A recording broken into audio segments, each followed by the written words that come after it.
Hello everyone. How you all doing? A good day. I'll greet you according to your time. So, a very big thank you to all those who have subscribed so far. May God bless you all. If you are new to our channel, welcome. So today I'm going to be making a tutorial on how to cut a straight skirt and a peplum blouse. So the length of what I'm working with is 40 inches, but I'll be adding extra 2 inches to it. So making it 42. So I'm going to measure and see. After measuring it, I'll use my chalk to mark out the 42. But before that, I'll be trimming out this border first. So it's very good for you to trim out the border, because there are some times that you sew your cloth, after sewing you see that the border is showing, so better to just trim it off. Then after that, I'll measure my waist to my knee. But first of all, I'll measure waist to hip 8 inches. Then waist to knee, I used 18 inches. So after that, I will start my waist measurement. I don't normally add that to my skirt, so instead of adding 3 inches, I will add 2 inches. So the waist is 36, then I added 2 inches, that's 11. Then the hip, I added 2 inches as well to the hip. If your hip is 40, divided by 4 is 10, plus 2 inches, that's 12. Then I minus 6 inches from the hip. If you minus 6 inches from your hip, whatever you are, divide it. Then after dividing, add 2 inches, use it to get your knee. Then for the down part, you minus 1 inches from whatever you got after dividing your. Let's assume that the hip is 46. You remove the 6 inches, you have 40. Divided by 4 is 10. Then if you want to use the down part, you are going to use, instead of that 10, you use 9 plus 2 inches, guys. Sorry, 2 inches. So then I cut it. I have something like this. So you can see that the hip is very cold. That's because the person has hip. So if you want to cut the back now, you fold your fabric into 2. Then we are not going to be adding overlapping to it. The back is just going to be a straight back tearing. So the allowance I'll be adding is just for my zip allowance. Then after getting my zip allowance, I'll be trimming out the excesses from it. So the zip allowance that I added is just 1.5. I added 1.5 for my zip allowance. Then I'll measure from the folding, because I use after measuring my full length, I still have extra 4 inches. I will use that 4 inches to fold it if I want to use my line. So you measure on top of the 4 inches, the tearing, how you want it, how open you want the back. I use 21 inches. So you just curve it. You curve the back side. I've explained how to curve your back side before. You can check my previous video. So you just curve it to meet with the 21 inches opening. Then from there you just cut it out, but you can still leave a little allowance for your sewing. So I'm going to cut it out now. So this is how to achieve this back. If you don't want to have anything like opening, or if you don't want to have anything like overlapping, you just do it like this. You can see the way the back is now. So you can just, after that, you just cut it, follow the shape at the back. Then that's it, guys.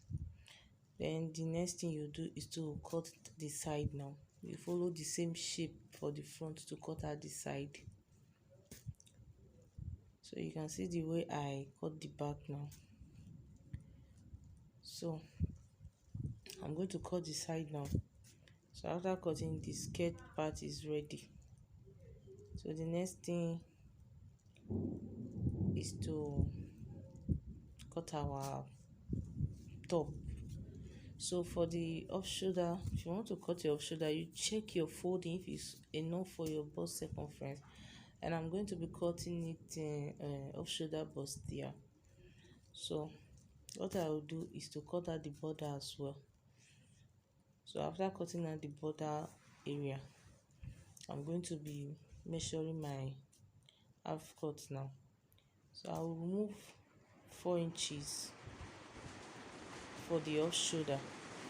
So you can remove 5 inches depending on how off you want it. So me, I remove 4 inches. Then the half cut I'm working with is 16 inches plus 1 inch seam allowance, 17 inches. So I measure the 17 inches. After measuring the 17 inches now, I will measure my under bust. The under bust I'm working with is 13 inches. I will measure the 13 inches. Then I will just draw a straight line. Then after measuring the 13 inches, I will measure my nipple point, shoulder to nipple point. I will make use of 9 inches. I'll make use of 9. So I'll draw a straight line as well. Then for the upper part of our shoulder, I will measure I will go in by 3.5. Then I will go in by 3.5. Then for the nipple point, I will go in by 3/4 to 4. Then for the down part, I will go in by 3.5 as well. Then I will just draw a straight line. This is for the center part. So after drawing it like this now, I will have something like this. Then for the other side now, I will go in by 1.5.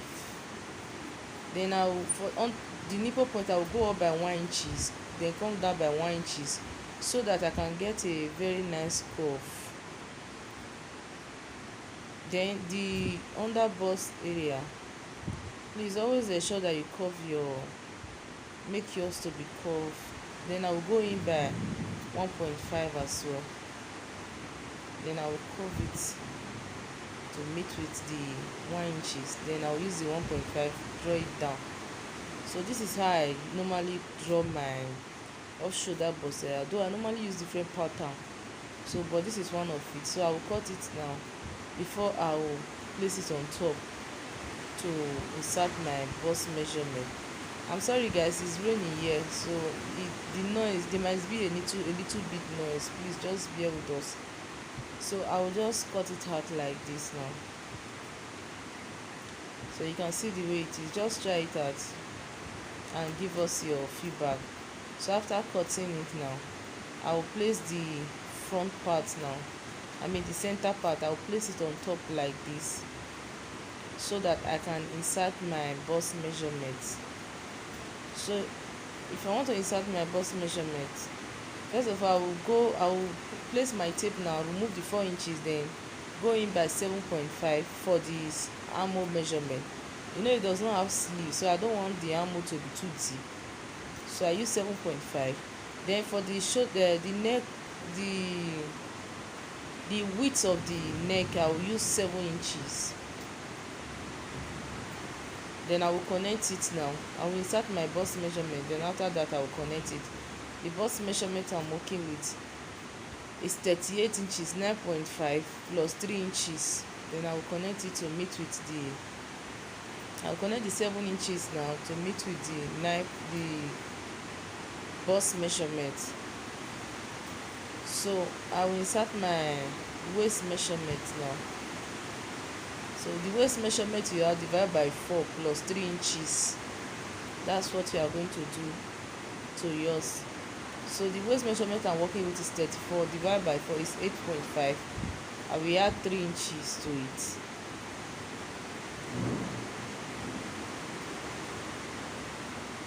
So I'm going to connect it now.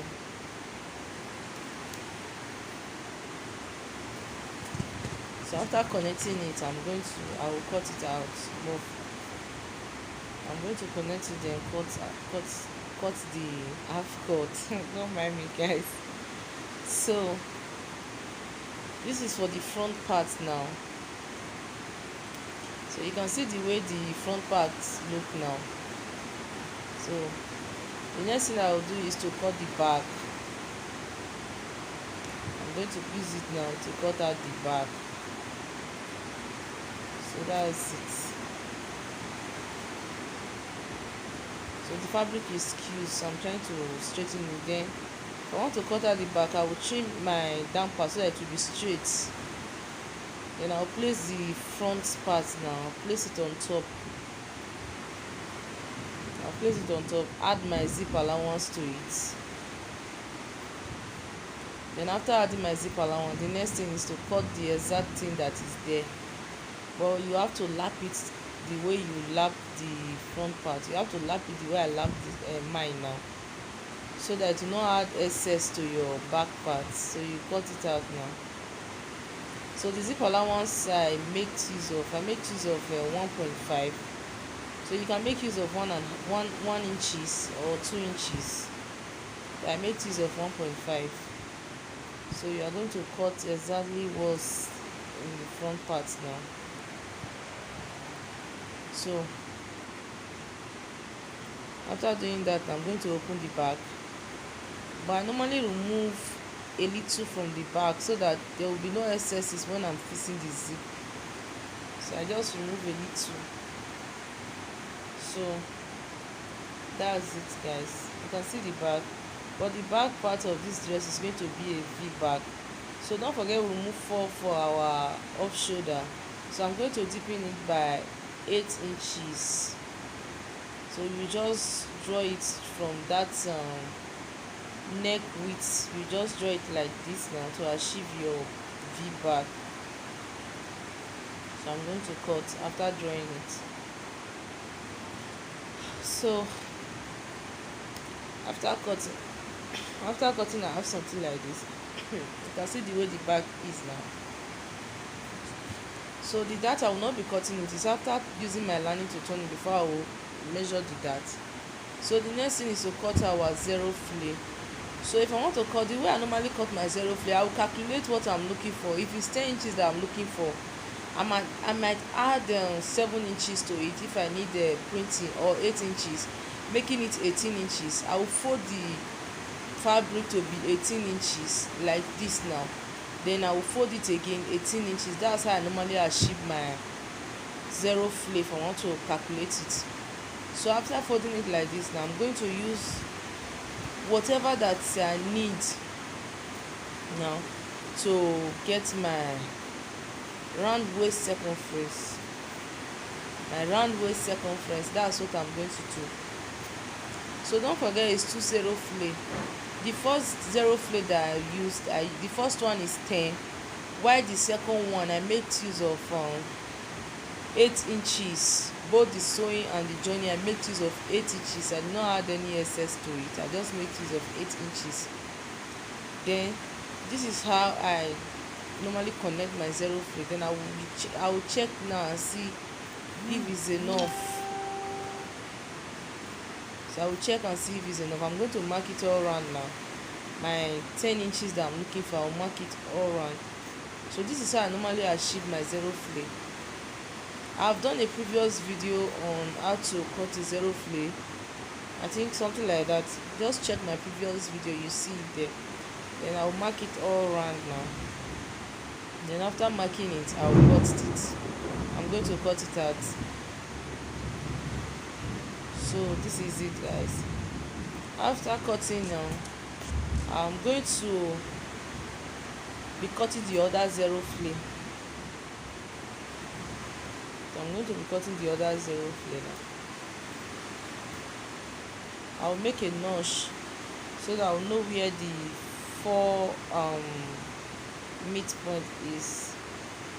So if I want to cut out the other one, I'm still going to be repeating the same process, because I want one to have excess printing, then the other one I don't want it to have excess printing. So that's why I did not use the first one to cut the second one. So the same procedure I used for the first one, that's the same procedure I'll be using for this second one, guys. It's very simple. So I'm still going to be marking it out now. So this one is this smaller one. The first one was the male zero flay that I'm looking for, while this one is the smaller one. So the length of what I'm looking for is 8 inches, like I said. So after 8 inches, I'm going to measure and see what's remaining. So I'll measure whatever that is remaining. I'll use it to get my round circumference, my round waist circumference. So I'm going to be measuring it now all round, guys. Then after that, you measure your round zero flea, the full length of what you are looking for. You measure it all and then cut it. So this is it now. So I'm going to measure now and see if I have enough printing that I'm looking for. So I think I have enough. So I'm going to measure my 8 inches that I'm looking for now. Measure it all around. Don't forget the first zero flea is 10 inches for the length, while this one is 8 inches. So I measured the length of what I'm looking for. It's not enough, so I have to it's more than enough for the length of the peplum, so I have to rewiden the waist circumference. So this is how to cut your zero flea. So after cutting, we'll cut the cape that I'll be using. If I want to cut that cape, I'll be cutting it as a triangle, because if you cut the cape straight, I don't normally cut mine straight because I normally have problem with it. So that's why I started cutting it triangle. I started using triangle. So this is how I'm going to fold it, but I will not use this fabric, because if I use this fabric to waste my material, I'm going to be using my gun stain to cut it. Then after that, I'll transfer it to this fabric. But if you want to cut it, you are going to measure your round shoulder, divide by 2. You see the way I folded it now. If you measure it and see that what you have there is 40, meaning 40 times 2, 20 times 2 is 40. So that means the round shoulder of what was there is 40. Let me not confuse you guys. So you see the way I'm going to use this gum stain now. I've already cut it out now, so I'm going to place it on the fabric. Then I will explain to you how to get this cape now. So you see the way it is now. By the time you fold it, if I insert it to my fabric, this is how it will look like on my fabric. The round shoulder that I worked with is 40 for the round shoulder. So which means the cape that I cut out, assuming I measure 20, that 20 now will give me 40 by the time I open it. So that's what I was trying to explain to you. So I'm going to fold it now like a triangle, just like this now. So after folding, you are going to measure anywhere that is big and see if it's up to your round shoulder measurement, plus 1 inch seam allowance. Use your chalk to mark it. You see how it is now. So you are going to measure from the up part now to meet with that place. Then you are going to connect it. If it's 15, you are going to measure the 15 all round. You measure the 15 all round. So let me show you how you are going to get it now. So you see the way I place the tape to where that that's how you are going to use your tape now to measure it and get till you get to your desired measurement of what you are looking for. So you see, that's how you are going to do yours.